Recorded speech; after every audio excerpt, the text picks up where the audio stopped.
Well, a habit is a redundant set of automatic, unconscious thoughts, behaviors, and emotions that's acquired through repetition. A habit is when you've done something so many times that your body now knows how to do it better than your mind.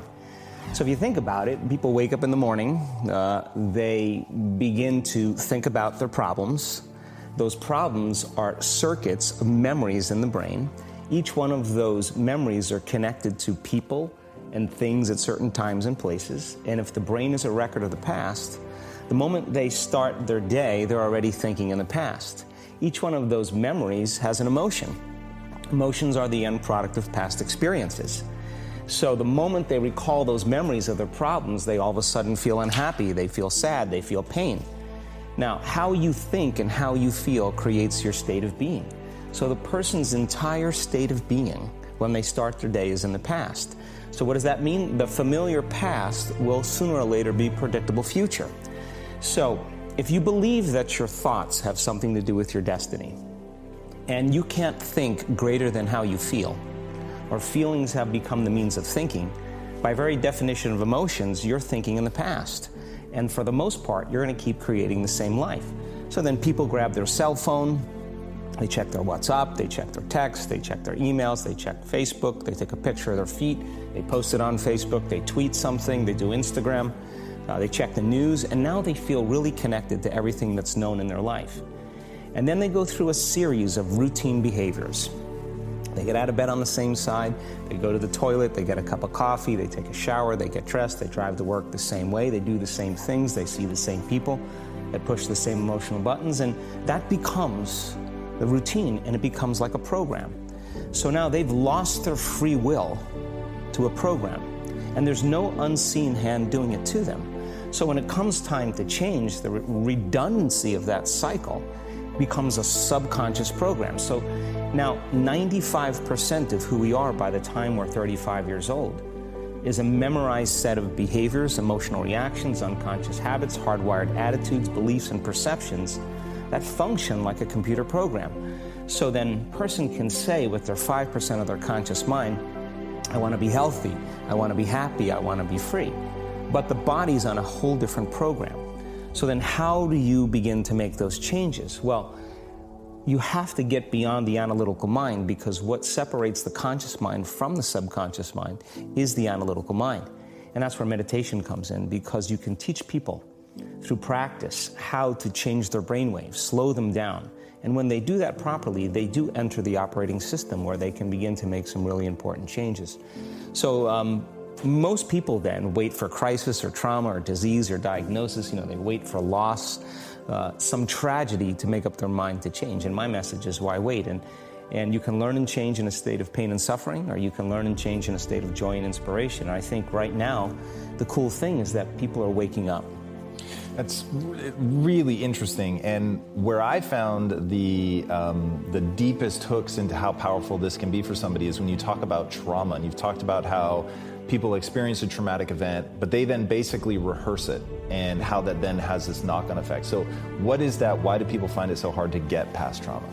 The stronger the emotional reaction you have to some experience in your life, the higher the emotional quotient, the more you pay attention to the cause. And the moment the brain puts all of its attention on the cause, it takes a snapshot, and that's called a memory. So long-term memories are created from very highly emotional experiences. So what happens then is that people think neurologically within the circuitry of that experience, and they feel chemically within the boundaries of those emotions. And so when you have an emotional reaction to someone or something, most people think that they can't control their emotional reaction. Well, it turns out if you allow that emotional reaction, it's called a refractory period, to last for hours or days, that's called a mood. I say to someone, hey, well, what's up? You say, I'm in a mood. Well, why are you in a mood? Well, I had this thing happen to me 5 days ago, and I'm having one long emotional reaction. If you keep that same emotional reaction going on for weeks or months, that's called temperament. Why is he so bitter? I don't know, let's ask him. Why is he so bitter? Why are you bitter? Well, I had this thing happen to me 9 months ago.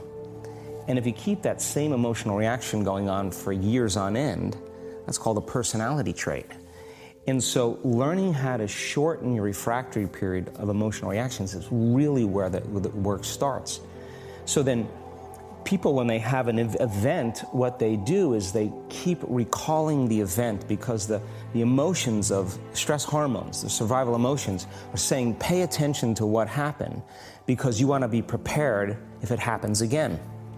Turns out most people spend 70% of their life living in survival and living in stress. So they're always anticipating the worst case scenario based on a past experience. And they're literally, out of the infinite potentials in the quantum field, they're selecting the worst possible outcome, and they're beginning to emotionally embrace it with fear. And they're conditioning their body into a state of fear. Do that enough times, body has a panic attack without you. You can't even predict it because it's programmed subconsciously. So then you say to the person, why are you this way? And they'll say, I am this way because of this event that happened to me 15 or 20 years ago. And what that means from a biological standpoint is that they haven't been able to change since that event. So then the emotions from the experience tend to give the body and the brain a rush of energy. So people become addicted to the rush of those emotions, and they use the problems and conditions in their life to reaffirm their limitation, so at least they can feel something. So now when it comes time to change, you say to the person, why are you this way? Well, every time they recall the event, they're producing the same chemistry in their brain and body as if the event is occurring, firing and wiring the same circuits and sending the same emotional signature to the body.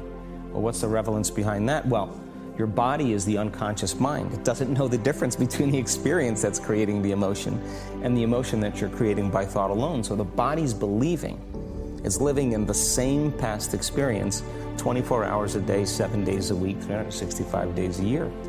And so then when those emotions influence certain thoughts, and they do, and then those thoughts create the same emotions, and those same emotions influence the same thoughts, now the entire person's state of being is in the past.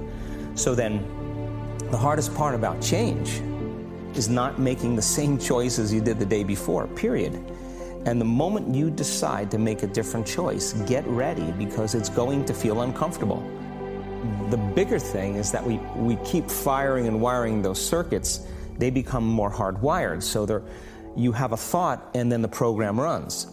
But it's the emotion that follows the thought. If you have a fearful thought, you're going to feel anxiety. The moment you feel anxiety, your brain's checking in with your body and saying, yeah, you're pretty anxious. So then you start thinking more corresponding thoughts equal to how you feel. Well, the redundancy of that cycle conditions the body to become the mind. So now, when it comes time to change, a person steps into that river of change and they make a different choice, and all of a sudden, they don't feel the same way.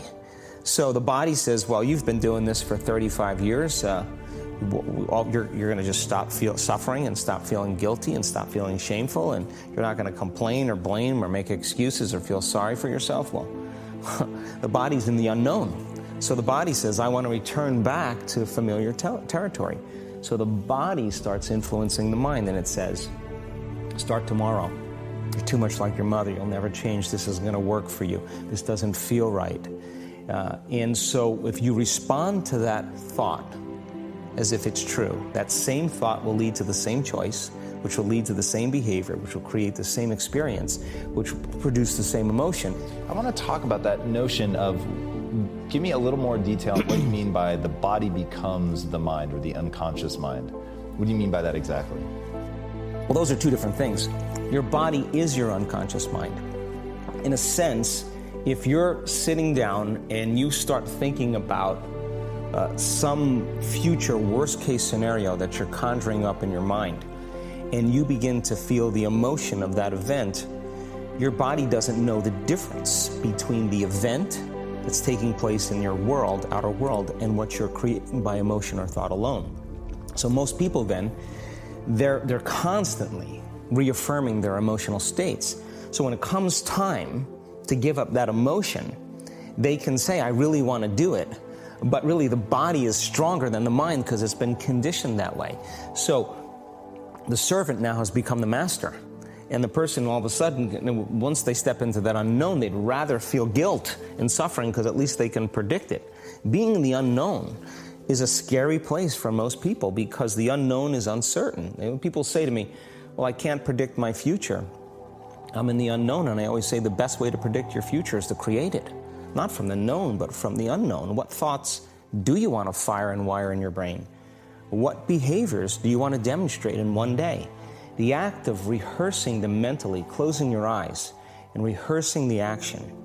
Rehearsing the reaction of what you want, or the action? The action of what you want. By closing your eyes and mentally rehearsing some action. If you're truly present, the brain does not know the difference between what you're imaging and what you're